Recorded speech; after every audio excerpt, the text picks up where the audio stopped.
നമസ്കാരം. സോഷ്യൽ മീഡിയയിൽ ലക്ഷക്കണക്കിന് ആരാധകരുള്ള അഖിൽ NRD അല്ലെങ്കിൽ അഖിൽ നൂർനാടിന്റെ കുടുംബജീവിതത്തിൽ എന്താണ് സംഭവിച്ചത്? കഴിഞ്ഞ ഏതാനും ദിവസങ്ങളായി കേരളക്കര ആകെ ചർച്ച ചെയ്യുന്ന ആ ഒരു വലിയ വിവാദത്തിന്റെ യഥാർത്ഥ വസ്തുതകളിലേക്കാണ് പോകുന്നത്. പലരും പല കഥകൾ മെനയുന്നു, പല ഓൺലൈൻ മാധ്യമങ്ങളും പല രീതിയിൽ വാർത്തകളൊക്കെ നൽകുന്നുണ്ട്. എന്നാൽ ഈ ഒരു വിഷയത്തിൽ ഇപ്പോൾ വലിയൊരു ട്വിസ്റ്റ് സംഭവിച്ചിരിക്കുകയാണ്. താൻ ഒരിടത്തേക്കും ഒളിച്ചോടിയിട്ടില്ലെന്നും അച്ഛന്റെ വീട്ടിലേക്ക് പോയതാണെന്നും വരുത്തി തീർക്കുവാൻ മേഘ നായർ ഇൻസ്റ്റാഗ്രാമിലിട്ട പോസ്റ്റും അതിന് പിന്നാലെ മുൻപ് ഒളിച്ചോടിയ വാർത്ത ശരിവെച്ചുകൊണ്ട് മേഘ തന്നെ നടത്തിയ ഔദ്യോഗിക വെളിപ്പെടുത്തലും ഒക്കെ നമ്മൾ കണ്ടതാണ്. എന്നാൽ ഇതിന്റെ എല്ലാം പിന്നിലെ യഥാർത്ഥ കഥ എന്താണ്? മേഘയുടെ കുടുംബവുമായി അടുത്ത ബന്ധമുള്ള ജീമോൻ കല്ലുപരിക്കലിന്റെ വെളിപ്പെടുത്തലുകളിലൂടെ പുറത്തുവരുന്ന ആരും അറിയാത്ത ചില സത്യങ്ങളൊക്കെയാണ് പുറത്തേക്ക് വരുന്നത്. ഇൻസ്റ്റാഗ്രാമിൽ മാത്രം 20 ലക്ഷത്തിലധികം ഫോളോവേഴ്സ് ഉള്ള വലിയൊരു ഇൻഫ്ലുവൻസറാണ് അഖിൽ. ജീവിതത്തിലെ കൊച്ചു കൊച്ചു യാഥാർത്ഥ്യങ്ങളെ വളരെ മാന്യമായി അല്ലെങ്കിൽ ശാന്തമായി ഹാസ്യ രൂപത്തിൽ അവതരിപ്പിക്കുന്നത് കൊണ്ടാണ് മലയാളികൾക്ക് അഖിലിനോട് ഇത്രയേറെ പ്രിയം. അടുത്തിടെ മഹാരാജ ഹോസ്റ്റൽ എന്ന സിനിമയിലൂടെ അദ്ദേഹം വെള്ളിത്തിരയിലുമെത്തി. ഈ സ്നേഹം തന്നെയാണ് അദ്ദേഹത്തിന്റെ ഭാര്യ മേഘയോടും പ്രേക്ഷകർക്ക് തോന്നുവാൻ കാരണം. എന്നാൽ പെട്ടെന്ന് ആ ഒരു വാർത്ത പുറത്തു വന്നു. അഖിലിനെ ഉപേക്ഷിച്ച മേഘ ഒരു പ്രൈവറ്റ് ബസ് ഡ്രൈവർക്കൊപ്പം ഒളിച്ചോടിപ്പോയി. ഇതിന് തെളിവെന്നോണം രാത്രി നൈറ്റി ധരിച്ച് കയ്യിൽ ബാഗുകളുമായി വീട്ടിൽ നിന്ന് ഇറങ്ങിപ്പോകുന്ന മേഘയുടെ CCTV ദൃശ്യങ്ങൾ അയൽ വീട്ടിൽ നിന്ന് ലീക്കായി സോഷ്യൽ മീഡിയയിൽ പ്രചരിക്കുകയും ചെയ്തു. ഇത് അഖിലിന്റെ ആരാധകരെ വലിയ രീതിയിൽ തന്നെ വേദനിപ്പിച്ചു. എന്നാൽ അഖിൽ ഇതിനൊന്നും പരസ്യമായി പ്രതികരിക്കാതെ തന്റെ വീഡിയോകളുമായി മുന്നോട്ട് പോവുകയായിരുന്നു. കഥ മാറിമറിയുന്നത് കഴിഞ്ഞ ദിവസമാണ്. ചെങ്ങന്നൂരിലെ അച്ഛന്റെ വീട്ടിൽ എന്ന പേരിൽ മേഘ ഇൻസ്റ്റാഗ്രാമിൽ ചില ചിത്രങ്ങൾ പങ്കുവച്ചു. തൊട്ടു പിന്നാലെ പ്രമുഖ മാധ്യമങ്ങളിൽ വാർത്ത വന്നു. മേഘ ഒളിച്ചോടിയിട്ടില്ല, അവർ അച്ഛന്റെ വീട്ടിലേക്ക് പോയതാണ്. സോഷ്യൽ മീഡിയയിലെ ചില ഞരമ്പന്മാരുടെ കഥകളാണ് ഒളിച്ചോട്ടം. ഇതോടെ പ്രേക്ഷകർ ആശയക്കുഴപ്പത്തിലായി. അഖിലിനെതിരെ വലിയ രീതിയിലുള്ള സൈബർ ആക്രമണവും ആരംഭിച്ചു. എന്നാൽ ഈ വാർത്തകളെല്ലാം ജനങ്ങളെ വിഡ്ഢികളാക്കാൻ വേണ്ടി കെട്ടിച്ചമച്ചതായിരുന്നുവെന്ന വാർത്തകളാണ് പുറത്തു വന്നത്. ഒളിച്ചോടിപ്പോയി എന്ന മോശം ഇമേജ് മാറ്റിയെടുക്കാനും നാണക്കേട് ഒഴിവാക്കുവാനും വേണ്ടി ആ പെൺകുട്ടിയും കുടുംബവും നടത്തിയ ഒരു ബുദ്ധിപരമായ നീക്കമായിരുന്നു ആ അച്ഛനൊപ്പമുള്ള ഫോട്ടോകൾ. എന്നാൽ സോഷ്യൽ മീഡിയയും മാധ്യമങ്ങളെയും ഇത്തരത്തിൽ പറ്റിക്കുന്നതിനെതിരെ രംഗത്ത് വന്നിരിക്കുകയാണ് മേഘയുടെ കുടുംബവുമായി അടുത്ത ബന്ധമുള്ള ജീമോൻ കല്ലുപരിക്കൽ. ഫ്രണ്ട്സ് അസോസിയേഷൻ ഭാരവാഹിയും മേഘയുടെ പിതാവിന്റെ സുഹൃത്തുമായ ജീമോൻ കല്ലുപരിക്കൽ വ്യക്തമാക്കുന്ന കാര്യങ്ങൾ പൂർണ്ണമായും സത്യസന്ധമാണ്. കാരണം മേഘയുമായും കുടുംബവുമായി അദ്ദേഹം നടത്തിയ ഫോൺ സംഭാഷണത്തിന്റെ ഓഡിയോ ക്ലിപ്പുകൾ വ്യക്തമായി തെളിവാണ്. ജീമോൻ വ്യക്തമാക്കുന്നതനുസരിച്ച് മേഘ അഖിലിന്റെ വീട്ടിൽ നിന്നും ഒളിച്ചോടിപ്പോയത് 100% വാസ്തവമാണ്. വിവാഹശേഷം മേഘയെ അഖിൽ ഉപരിപഠനത്തിനായി മാസ്റ്റർ ഡിഗ്രിക്ക് വിട്ടിരുന്നു. ആ യാത്രക്കിടയിലാണ് സ്വകാര്യ ബസ് ഡ്രൈവറായ അനൂപ് എന്ന വ്യക്തിയുമായി മേഘ പ്രണയത്തിലാകുന്നത്.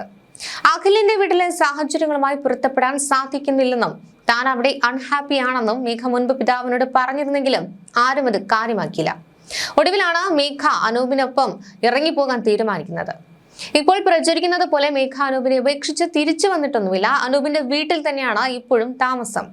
എന്നാൽ അവിടെ സൗകര്യങ്ങൾ കുറവായതുകൊണ്ട് മകളോട് അതിയായ സ്നേഹമുള്ള പിതാവിന്റെ സഹായത്തോടെ മറ്റൊരു വീട്ടിലേക്ക് മാറി സുഖമായി ജീവിക്കാനാണ് മേഘയുടെ പദ്ധതി. ഈ ഒരു നാണക്കേട് മറയ്ക്കാനാണ് അച്ഛന്റെ വീട്ടിലേക്ക് പോയതാണെന്ന രീതിയിലാണ് പോസ്റ്റുകൾ വന്നത്. പിടിക്കപ്പെടുമെന്ന് ഉറപ്പായതോടെ മേഘ തന്നെ ഒടുവിൽ ഇൻസ്റ്റാഗ്രാം സ്റ്റോറിയിലൂടെ സത്യം തുറന്നു പറഞ്ഞു. താൻ അനൂപിനൊപ്പം പോയത് സത്യമാണെന്നും അതിന് എന്റേതായ കാരണങ്ങൾ ഉണ്ട് എന്നുമാണ് മേഘ വ്യക്തമാക്കിയത്. കൂടാതെ അഖിലിന്റെ വീട്ടിൽ നിന്നും സ്വർണവും പണവും കവർന്നു എന്ന ആരോപണം മേഘ നിഷേധിച്ചു. സ്വർണമെല്ലാം അവിടെ തന്നെ തിരികെ ഏൽപ്പിച്ചിട്ടാണ് താൻ ഇറങ്ങിയത്. ഇവിടെ മറ്റൊരു പ്രധാന കാര്യം, ഇവർ തമ്മിൽ പോലീസ് സ്റ്റേഷനിൽ വെച്ചൊരു നിയമപരമായ കരാർ ഒപ്പുവെച്ചിട്ടുണ്ട്. അങ്ങോട്ടും ഇങ്ങോട്ടും സോഷ്യൽ മീഡിയയിലോ മാധ്യമങ്ങളിലോ ചെളിവാരി എറിയില്ല എന്ന കരാറാണ്. അതുകൊണ്ട് അഖിലോ മേഘയോ നേരിട്ട് വന്ന വോയിസ് ക്ലിപ്പുകളോ വീഡിയോകളോ വഴി പരസ്പരം കുറ്റപ്പെടുത്താത്തത്. ജീമോൻ ഈ ഒരു സത്യങ്ങൾ പുറത്തുവിട്ടതോടെ മേഘയും പിതാവും അദ്ദേഹത്തോട് പിണക്കത്തിലാവുകയും വീഡിയോ ഡിലീറ്റ് ചെയ്യാൻ ആവശ്യപ്പെടുകയും ചെയ്തു. വ്യക്തി ജീവിതത്തിലെ പ്രതിസന്ധികൾ എന്തൊക്കെയായാലും ഈ വിവാദങ്ങൾക്കിടയിലും അഖിൽ NRD തന്റെ കരിയറുമായി മുന്നോട്ട് പോവുകയാണ്.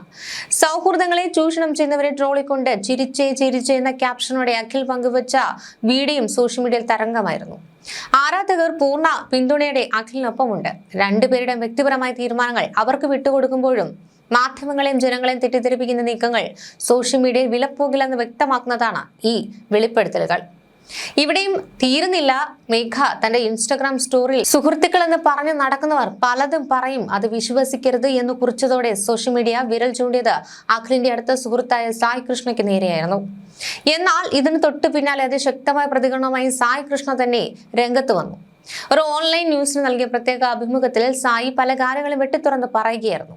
മേഘ തന്റെ പോസ്റ്റിലൂടെ ഉദ്ദേശിച്ചത് തന്നെയല്ലെന്നും മറിച്ച് മേഘയുടെ അച്ഛന്റെ സുഹൃത്തായ ജീമോനെയാണെന്നും സായി കൃഷ്ണ വ്യക്തമാക്കുന്നു. അതോടൊപ്പം തന്നെ ഈ വിഷയത്തിൽ നടക്കുന്ന വൈറ്റ് വാഷിംഗും നാടകങ്ങളെയും സായി കടുത്ത ഭാഷയിലാണ് വിമർശിച്ചത്. ചെയ്ത തെറ്റുകളെ ന്യായീകരിക്കാൻ വേണ്ടി സോഷ്യൽ മീഡിയയും മാധ്യമങ്ങളെ നിരന്തരം മാനിപ്പുലേറ്റ് ചെയ്യുന്നത് അഖിലിനെ കൂടുതൽ മാനസികമായി തളർത്തുകയുള്ളൂ എന്നാണ് സായി കൃഷ്ണ പറയുന്നത്. ഈ വിവാദത്തിൽ ഇപ്പോൾ ഉയർന്നു വരുന്ന മറ്റൊരു പ്രധാന നിയമപ്രശ്നം ആ CCTV ദൃശ്യങ്ങളാണ്. രാത്രി നൈറ്റി ധരിച്ച മേഘ ബാഗുകളുമായി വീട് വിട്ടിറങ്ങുന്ന ദൃശ്യങ്ങൾ അയൽവീട്ടിലെ ക്യാമറയിൽ നിന്നാണ് ലീക്കായത്. അഖിൽ പറഞ്ഞിട്ടാണ് അയൽവാസികൾ ഈ ദൃശ്യങ്ങൾ പുറത്തുവിട്ടതെന്നാണ് മേഘയും കുടുംബം ആരോപിക്കുന്നത്. പുതിയ റിപ്പോർട്ടുകൾ പ്രകാരം തന്റെ സ്വകാര്യതയെ ഹനിക്കുന്ന രീതിയിൽ ഈ CCTV ദൃശ്യങ്ങൾ സോഷ്യൽ മീഡിയയിൽ പ്രചരിപ്പിച്ചതിനെതിരെ അഖിലിനും കൂട്ടർക്കുമെതിരെ നിയമ നടപടികളിലേക്ക് നീങ്ങാൻ മേഘയും കുടുംബവും പ്ലാൻ ചെയ്യുന്നതായിട്ടാണ് സായി കൃഷ്ണ വെളിപ്പെടുത്തിയത്. പരസ്പരം കുറ്റപ്പെടുത്തില്ല എന്ന് പോലീസ് സ്റ്റേഷനിൽ വെച്ച് കരാർ ഒപ്പിട്ടിട്ടുണ്ടെങ്കിലും ഈ ദൃശ്യങ്ങൾ പുറത്തു വന്നത് തനിക്ക് വലിയ മാനക്കേട് ഉണ്ടാക്കിയെന്നാണ് മേഘയുടെ വാദം. എന്നാൽ അഖിലിന്റെ ആരാധകർ ചോദിക്കുന്നത്, വീട് വിട്ടൊളിച്ചോടിയ ഒരു വ്യക്തിക്ക് എങ്ങനെയാണ് ഇതിൽ അഖിലിനെ കുറ്റം പറയാൻ സാധിക്കുക എന്നാണ്. കേരളത്തിലെ സൈബർ ലോകത്ത് ഇപ്പോൾ ഇതൊരു പതിവായി മാറിയിട്ടുണ്ട്. ഒരു ഇൻഫ്ലുവൻസർ ദമ്പതികളുടെ ജീവിതത്തിൽ പ്രശ്നമുണ്ടായാൽ ഉടൻ തന്നെ സോഷ്യൽ മീഡിയ ഒരു ഇൻസ്റ്റന്റ് കോടതിയായിട്ട് മാറും. ഒരു തെളിവുകളും ഇല്ലെങ്കിൽ പോലും ഫേസ്ബുക്കിലും റെഡിറ്റിലും ഒട്ടനവധി അൺവെരിഫൈഡ് ആരോപണങ്ങളൊക്കെയാണ് അഖിലിനെതിരെ മേഘയ്ക്കെതിരെയും ഒക്കെ വരുന്നത്. അഖിലിന് മറ്റു ബന്ധങ്ങൾ ഉണ്ടായിരുന്നുവെന്ന മേഘ നൂർനാട് പോലീസ് സ്റ്റേഷൻ വെച്ച് ആരോപിച്ചു എന്ന തരത്തിലുള്ള ചില അപ്ഡേറ്റുകളും ഓൺലൈനിലൊക്കെ പ്രചരിക്കുന്നുണ്ട്. പക്ഷേ ഇതിനൊന്നും യാതൊരുവിധ ഔദ്യോഗിക തെളിവുകളും ഇല്ല എന്നുള്ളതാണ് മറ്റൊരു സത്യം. ഒരു ഭാഗത്ത് അഖിലിനെ വലിയൊരു ഇരയായും മറുഭാഗത്ത് മേഘയെ പൂർണ്ണമായും കുറ്റക്കാരിയായും ചിത്രീകരിക്കുമ്പോൾ യഥാർത്ഥത്തിൽ ഇവരുടെ വ്യക്തിപരമായ ജീവിതത്തിൽ എന്താണ് സംഭവിച്ചതെന്ന് കൃത്യമായി അറിയാവുന്നത് അവർക്ക് രണ്ടുപേർക്കും മാത്രമാണ്. നിയമപരമായ വഴികളിലൂടെ ഡിവോഴ്സിലേക്ക് പോകുന്നതിന് പകരം ഒളിച്ചോട്ടം തിരഞ്ഞെടുത്തതാണ് മേഘ ചെയ്ത തെറ്റെന്ന് ജീമോൻ പറയുമ്പോൾ അതിലേക്ക് നയിച്ച കാരണങ്ങൾ വ്യക്തിപരമാണെന്ന് പറഞ്ഞ മേഘയും ഒഴിഞ്ഞു മാറുകയാണ്. ഈ വിഷയത്തിൽ നമ്മൾ മനസ്സിലാക്കേണ്ട ഏറ്റവും പ്രധാനപ്പെട്ട ഒരു കാര്യമുണ്ട്. നമ്മൾ സോഷ്യൽ മീഡിയയിൽ കാണുന്ന ഇൻഫ്ലുവൻസേഴ്സിന്റെ ജീവിതം 100% യാഥാർത്ഥ്യമല്ല. അവർ ക്യാമറയ്ക്ക് മുന്നിൽ കാണിക്കുന്ന സന്തോഷം മാത്രമാണ് നമ്മൾ കാണുന്നത്. ഇതിനെയാണ് സൈക്കോളജിക്കൽ പാരാസോഷ്യൽ റിലേഷൻഷിപ്പ് എന്ന് പറയുന്നത്. നമ്മൾ അവരെ സ്വന്തം കുടുംബത്തെ പോലെ സ്നേഹിക്കാൻ തുടങ്ങും. അതുകൊണ്ടാണ് അവരുടെ ജീവിതത്തിൽ ഒരു തകർച്ച ഉണ്ടാകുമ്പോൾ ആരാധകർക്ക് അത് താങ്ങാൻ കഴിയാത്തതും സൈബർ ആക്രമണങ്ങളിലേക്ക് തിരിയുന്നതും. മേഘയുടെ പുതിയ ജീവിതം അവരുടെ കുടുംബം സപ്പോർട്ട് ചെയ്യുന്നുണ്ടെങ്കിലും സൈബർ ലോകം ഇപ്പോഴും മേഘയും അവരുടെ കൂടെയുള്ള അനൂപിനെയും വലിയ രീതിയിലാണ് വേട്ടയാടുന്നത്. ഇതിലൊന്നും തളരാതെ തന്റെ തെറ്റുകൾ അംഗീകരിച്ചുകൊണ്ട് തന്നെ പുതിയ ജീവിതമായി മുന്നോട്ട് പോകാൻ തന്നെയാണ് മേഘയുടെ തീരുമാനം. അതുപോലെ തന്നെ മേഘയെ കുറ്റപ്പെടുത്താതെ തന്റെ കാര്യങ്ങളുമായി മുന്നോട്ട് പോകാൻ തന്നെയാണ് അഖിൽ NRDയുടെയും തീരുമാനം.